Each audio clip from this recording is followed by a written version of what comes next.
So this is Jordan Peterson. For those of you who don't know, I'm a fan. As controversial as that may be for some people, I'm a fan. I don't agree with everything he says, but I agree with a lot of what he says, and I think generally, if when one is stable enough in themselves, then regardless of the medium, you can take the message and apply it in a useful and productive way. So, with that being said, we're going to go ahead and dive into this. The title of this one is how to know you're being authentic or fake, which what's how to know if you're being authentic or fake. Like, it bugs me a little bit, but that's what it is. This one is interesting to me on a couple of different levels for a couple of different reasons, but authenticity is something that I really value, and it's a priority for me in my life. And I really hate when because I can feel it. Like, I can feel when I'm being authentic versus when I'm being like disingenuous and inauthentic, and it just like it's like what's even the point of being alive at that point? Like, if you're just gonna, and so like the search for authenticity has been a big like the driving motivator for what's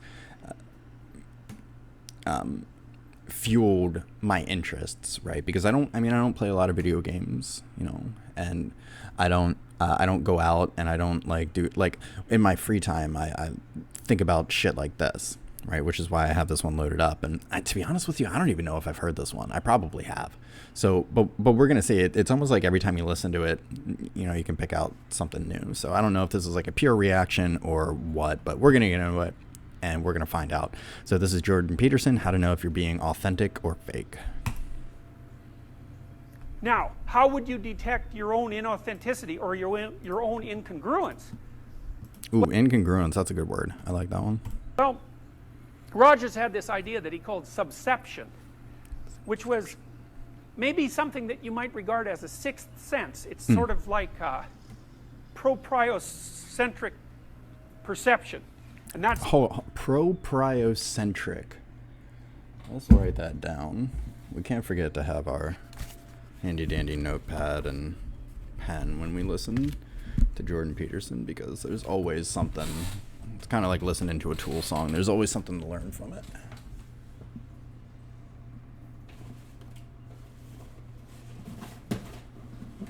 I found the tuner. It's the perception that you have of your body as it's reacting and localized in time and space. And so it's sort of like touch, the feeling, but it's your sense of how you're reacting internally and where you are. And a lot of that is subserved by the autonomic nervous system, which is reporting to you about various states of being in your body. No issues so far. Rogers believed that you could use the information that's being provided to you from your body, sort of bottom up, to determine when you were being inauthentic or non-congruent. And I've thought about this for a long time and tried to sort it out in a practical manner, and what I've concluded is this. You could try this for a couple of weeks. It's an extremely interesting exercise. So you sort of have to detach yourself from your thoughts and what you say. So you got to assume. You start by assuming that what you say and what you think is not necessarily you. And of course, that's just the case, because a lot of what you think, in fact, most of what you think and most of what you say, are the opinions of other people. It goes deeper than that, though, doesn't it? And we'll get Buddhist in a minute here, but actually, I want to back it up about 10 seconds. Not necessarily you. And of course, that's just the case, because a lot of what you think, in fact, most of what you think and most of what you say, are the opinions of other people. They're things you've read or things people have told you, and that's a benefit in some ways, because right. And again, but it does go deeper than that, because the opinions of other people and the things that other people have said aren't them either. They're the opinions and thoughts of the people that came before them. You get all those thoughts that other people. And so it's not necessarily so much about like having your own original ideas or your own original thoughts or anything like that, but it's about the novelty that you imbue in the things that you do. And so it's like, why is it that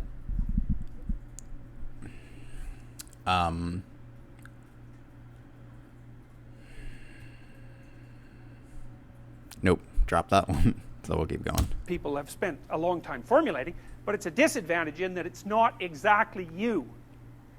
Okay, so you... But see, what though? What does that even mean? This is where we diverge a little bit, because that sounds like a conclusion to me. It sounds like a conclusion. He says it's a disadvantage because it's not precisely you. It's the conclusion that's being drawn is that is you, right? You know what you are. Well, do you? I mean, do you know what you are? Do you know who you are? I'm not convinced. I don't really see the evidence. And so, see, I think that there's still more to unearth, you know. Detach yourself from that. You're no longer your thoughts or the things that you say. Or maybe you're no longer all of them. Right, but you never were to begin with, and that's the thing. It's like you were never your thoughts to begin with. You were never the things that you say to begin with. You were never your actions to begin with. You might be responsible for them, and we may have a culture that has decided kind of arbitrarily to operate under the assumption that you are what you say and you are what you do, but that doesn't make it true, right? You have to look for yourself to see whether or not it's true. Like, you have to look for yourself. Like, who are you? You know? And especially with this knowledge that, like, any answer that you give is going to be inauthentic. It's not going to really capture the essence of who you are, because it can't, because words are the derivative, you know, of your experience. They aren't your experience. And so no matter how well you articulate yourself, right? How well you articulate your feelings. And again, your feelings aren't even you, right? They appear within you. This is the Buddhist idea. And it's not even an idea. It's a recognition, right? And this is the thing. This is the difference. It's not a philosophy to say that you aren't your thoughts or you aren't your feelings. It's a recognition and an epiphany that is that a little bit, are we blowing out a little bit? We might be blowing out a little bit. I'm sorry if that's too much.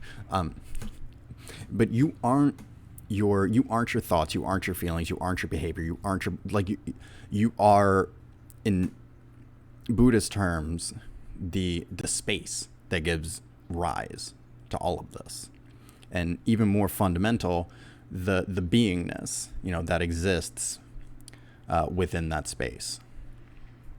So even space is a type of duality, and I don't know if you guys know this, but like the idea of duality is important in I don't want to say like Buddhist discourse, but because Buddhism really isn't like, it's, I don't know, we're not going to go off on that tangent not right here right now, but the idea of duality is sort of central to understand, because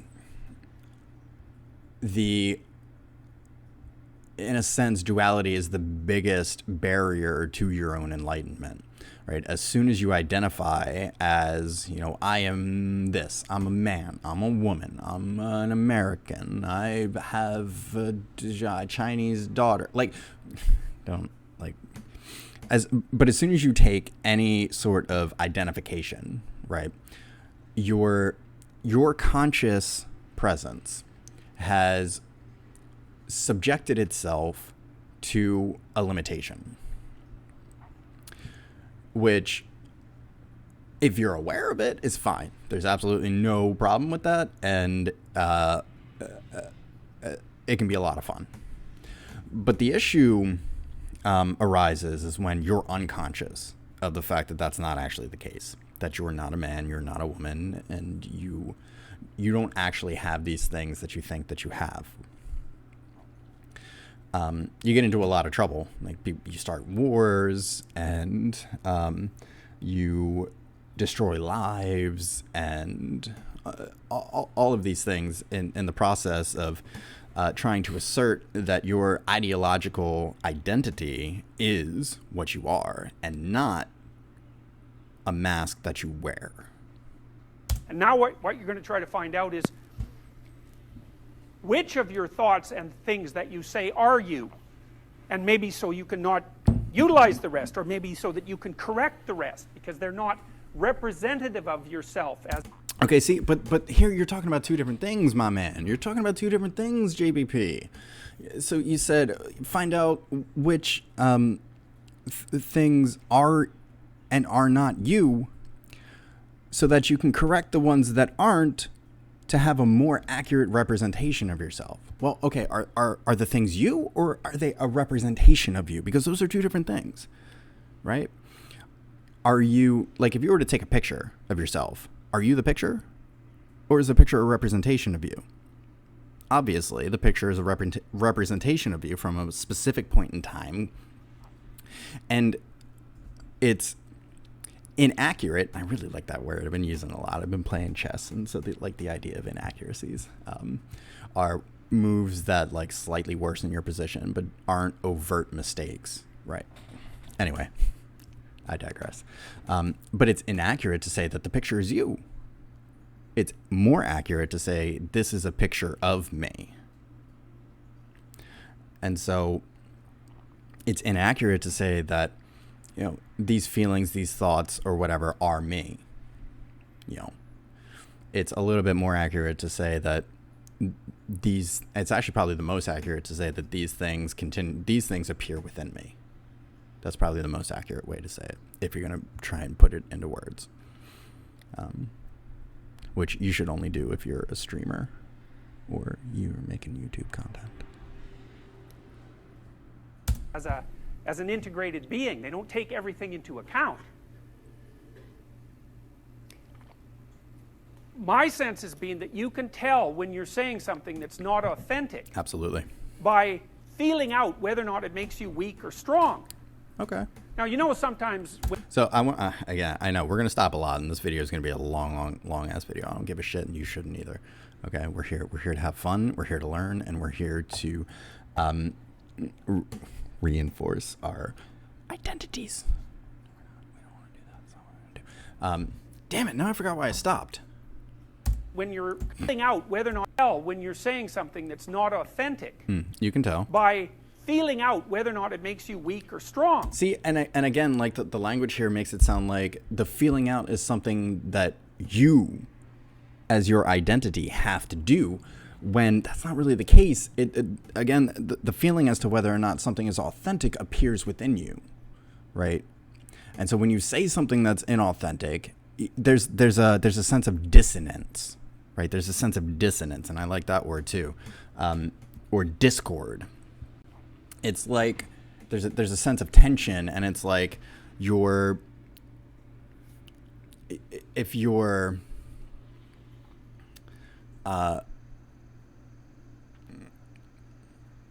I'm trying to think of a good metaphor. I don't know. Probably don't have one, but like if all of a sudden if you're walking down the road and all of a sudden a brick wall, maybe an invisible wall, you know, appears in front of you, and, you know, you walk into it, but like it doesn't stop you completely, right? But you can feel you have to push a little bit more. You have to push a little bit harder to get out the words, and none of it feels good, right? That's the sense of inauthenticity that arises, and there's this idea of wu wei, and I think it's derived from Chinese Taoism. I don't know. I'm not a fucking scholar, but the idea is that it's often translated as non-doing, right? Wu wei is often translated as like non-doing or non-action, but the more accurate representation is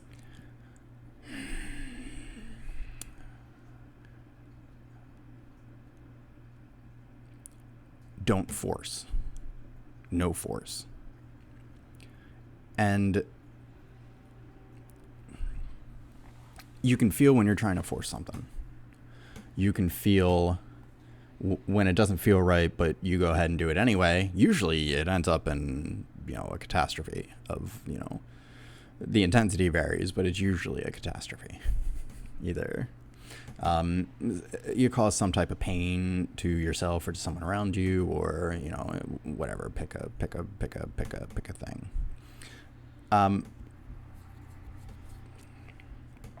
So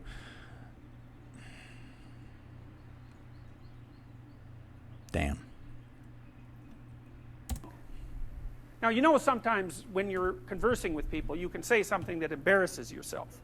Now, Nietzsche said, for example, everyone has perjured themselves at least once in the attempt to maintain their good name. Something like that. It's not an exact quote, but I've got the gist of it right. Sure. So maybe you're saying things to impress someone, or you're saying things to remain part of your political group or your social group or whatever, or maybe you have attributes, or whatever. personal attributes that might be positive, that you're ashamed of, and so you're not going to speak about them. So there's a falseness about your self-representation. Watch for 2 weeks and see. Make a rule that if you start to say something and it makes you feel weak, it's hard to describe exactly what that means. To me, what it means is that I can feel things coming apart. Yeah, it's a sense of discord or a sense of dissonance. And actually, I wanna show you guys something, and maybe after this we'll do it. But yeah, it's a sense of and I really like the sense of discord, or the words discord or dissonance in the musical sense. And there's an important function to dissonant sounds in music. They're, again, referring to my Polyphia reaction video, but contrast is the first rule of art, right? And it's actually the Polyphia Playing God drum playthrough video for precise reference. The contrast is the first rule of art, and it's okay to be inauthentic, and I think this is part of the thing that's missed too, because you're going to have moments of inauthenticity, as the Nietzsche quote goes. You're going to have moments of inauthenticity, but your focus, right, should be to seek the resolution to that tension, right? Because that's really what it is. Ooh, that's really the word for it. When you're inauthentic, there's a sense of tension within you, and it's not and it's a dissonant tension, right? It doesn't feel good. It's not like tension in your body when you're working out, right? That's a different kind of tension. It's like tension in your emotional field, because there's conflict within you, right? Because on one level you're being inauthentic and misrepresenting yourself to further your own agenda, right? But the conflict is the conflict, which would be fine, but the conflict arises because you have an idea that you should be honest. Yeah. You have an idea, or you have a belief that you should be honest. Sort of in my midsection, so I think it's an autonomic phenomena. And it's not an autonomic phenomena. See, we get confused.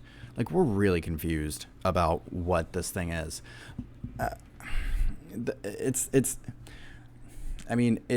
The signal is, what would you say?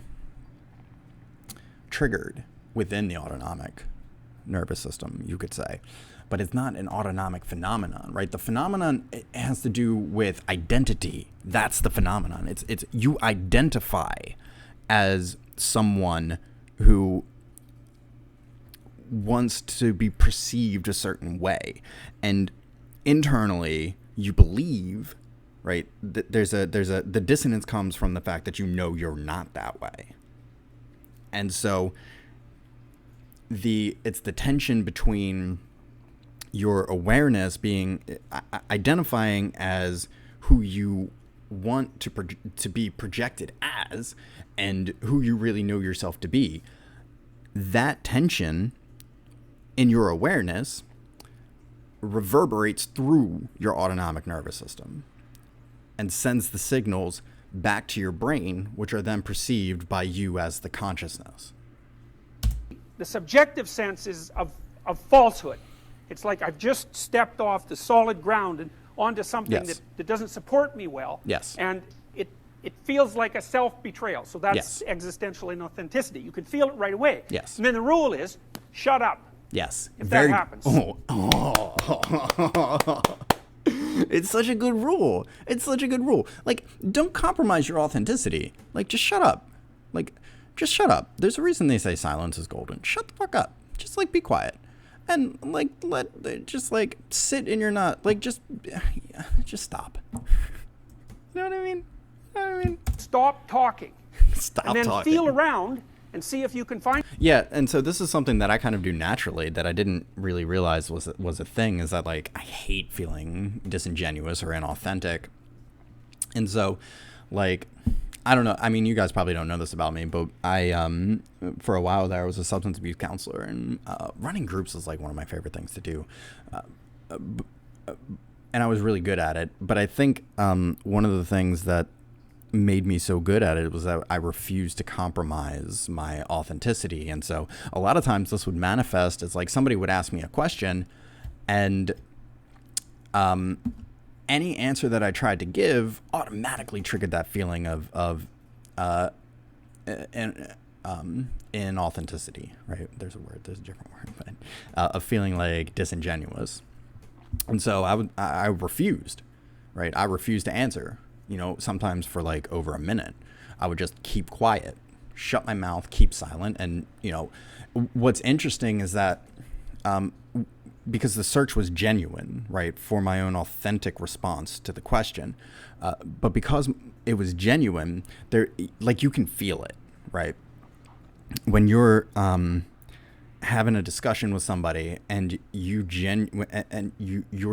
looking for your own authentic and genuine response, they'll give you as much time as you need, right? As long as you're engaged in the conversation, right? You become distracted up here, and they're going to pick up on that, and then they're gonna carry the conversation on the way, you know, in a different way. But if you're genuinely looking for that expression, if you're genuinely looking for you know, what comes next, or what's appropriate, or what's authentic, then everyone can feel it. And it's kind of amazing how it works, that, like, people won't interrupt. Like, you can keep quiet for a long time, and people, like, will just give you their attention, because there's this, like, reciprocal nature to conversation where it's about attention. And when you're focused on the conversation, there's a difference between being focused on the conversation and taking the time that you need to reflect on what's been said so that you can accurately and authentically respond. There's a difference between that and just becoming distracted, and when somebody else is talking, you're thinking about what you're going to say, or you're actually thinking about what they're saying, but you're like, no, you don't need to do any of that. You shut that internal monologue off, right? When you shut that internal monologue off, you have all of your power of attention, right? And that's really how you give something your attention, is you shut the internal monologue off. And so this is actually a little bit scary for people, because, like, we think of, like, the voice in our head, or the internal monologue, as who we are, right? And so it's almost a crutch. And the prospect that we gotta, like, turn that off, scares people, because it's like taking away how they cope with life. But and this goes back to, like, the first part of the video, where, you know, you aren't your thoughts, right? You aren't that goddamn stream of thoughts in your head. Like, you're not the monologue. You're not even the monologuer. You're who's listening to the monologue, right? And through the power of your attention, you allow your sense of identity to be derived from that voice in your head. And this is what sabotages your authenticity. Is like, fuck that voice. Fuck that dude. He dumb as shit. He don't know a goddamn thing. He wants you to believe he does because he requires your attention to exist, right? But the second you remove your attention from that dialogue or that monologue in your head, you are who you are. You become who you are, right? That's really your awakening. That's really your flowering is right then and there. It's like, now your attention is firmly rooted in the present moment and you don't miss what's important because fundamentally you're connected to everything. And I know that's like a cliche and like maybe even controversial depending on who you talk to, but I'm not proposing anything here other than like, yo, investigate this shit for yourself. Fucking see what it's like. See what happens for you. Find some words that you can say in that situation that don't produce that sensation. And it's like, you see this played out in different forms of drama. So there's a scene in The Lord of the Rings, for example, where I believe it's Gollum and Bilbo. It's The Lord of the Rings. It's Bilbo. It's The Lord of the Rings, not The Hobbit, because The Hobbit's Frodo, right? So it's Bilbo. Nope. Have I got it wrong? It's the other way around? Okay, so Gollum and Frodo, yes, are going across this swamp, and the swamp is essentially full of dead souls, and they have to step very carefully in order to not fall off the track, and the stones are sort of hidden underneath the surface, and the implication there is that in order to follow a trail properly, you have to pick your ground very carefully, and you have to test it to see if it's solid, or you'll slip off into this, well, essentially what it is chaos. You'll slip off into chaos, and that's a dramatic representation of what I'm suggesting to you. It's like all you have to do is notice, and you have to pay attention. And so to some degree, what you're doing, in fact, is you're making your capacity to pay attention superordinate to your capacity to think and to speak. Because you might ask yourself, well, exactly what are you?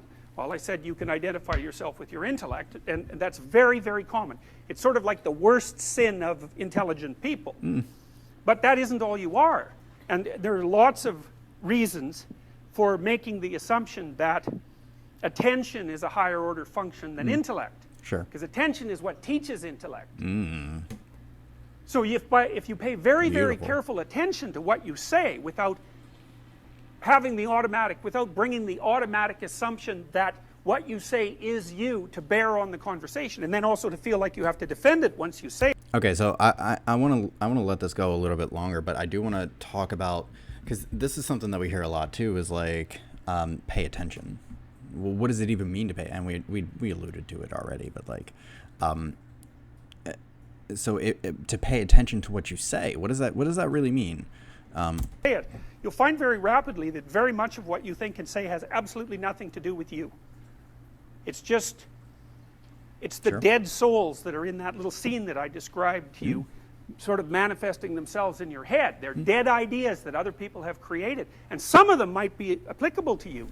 You might have the right to them, so to speak, but lots of them won't, and you're using the words as camouflage or self-defense or as an attempt to attain status in a status hierarchy, or to make yourself look smarter than you are, or there's all sorts of reasons, or to hide what you think from other people. I see this in undergraduate essays all the time. So, because the essays are full of cliches, and it's not all that obvious why a cliche is a bad thing, but a cliche is a bad thing in the same way that being possessed by the dead is a bad thing. It's like a cliche isn't you. It's something else. It's like the crowd. It's like the other.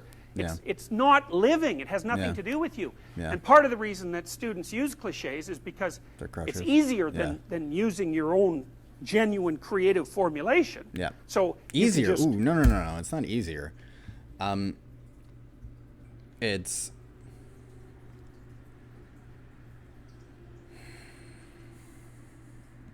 I mean, I guess easier is fine. Like that's fine to call it that. But it's not. I wouldn't say it's easier. I would say it's habitual, right? It's the default.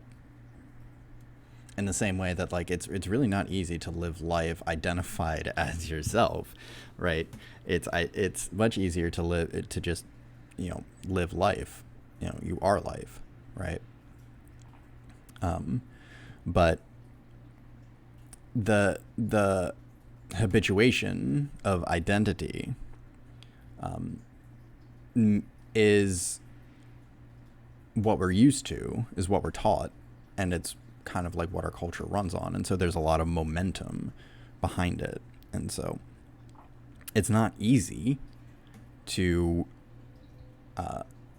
suffer, right? And identity ultimately plays a big role in suffering.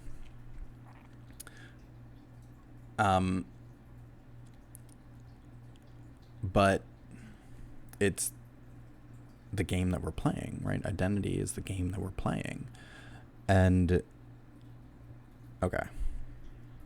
Default to cliche use, but there's something more insidious than that, is that if you write an essay that's nothing but a string of cliches and you get criticized, then you're not being criticized. What's being criticized is the cliches, and you can hide behind that, and the part of you that's wise but treacherous thinks, well, the criticism doesn't really apply to me because, I didn't really say what I thought. And then there's this kind of sense you get that you've gotten away with something, which is a terrible thing. So when I read undergraduate essays, what I see very frequently is, especially the first essay, it's just nothing but cliches. It's awful. It's dull. You can hardly stand reading it because there's nothing in it that's gripping or alive. And then maybe the second essay, you can see there's a layer of cliche, and then now and then the person will be brave enough to poke up a thought of their own. It'll just sort of poke up somewhere maybe in 3 pages in. It's like this little green... Again, I mean, that's treacherous too. A thought of your own. It's not... I don't know. Shoot that's barely alive, and the person is brave enough to pop it up in the hope that, maybe it won't get walloped down with a sledgehammer.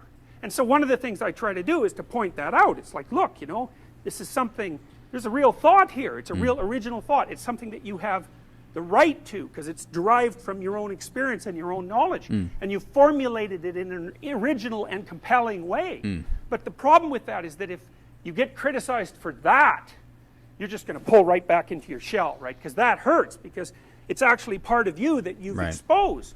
And that's a terrifying thing, to expose yourself like that. But it's an absolute prerequisite to genuine communication and thought. Delaware homeowners, if you're tired of paying too much money for electricity... Oh, well, I guess that was it. Okay. So, that was weird. Let's see, where are we at on time? 33 minutes. Yeah, it was a long one. We kind of knew it would be, though. I watched a lot of chess videos. And couldn't tell. So again, a lot of this boils down to being, I don't know, I feel tired all of a sudden, just like, and that's one of the things that I noticed in running groups, is that authenticity, like the facilitation of creative expression can be exhausting, and so I think that's where we are with this video. But anyway, I hope you guys enjoyed it. It was a lot of fun for me, so I honestly really don't give a shit if you liked it. I did. So we'll probably do more of these in the future. Let me know what you think. Like, comment, subscribe, all that good stuff. Click the bell. I love you. Talk to you later.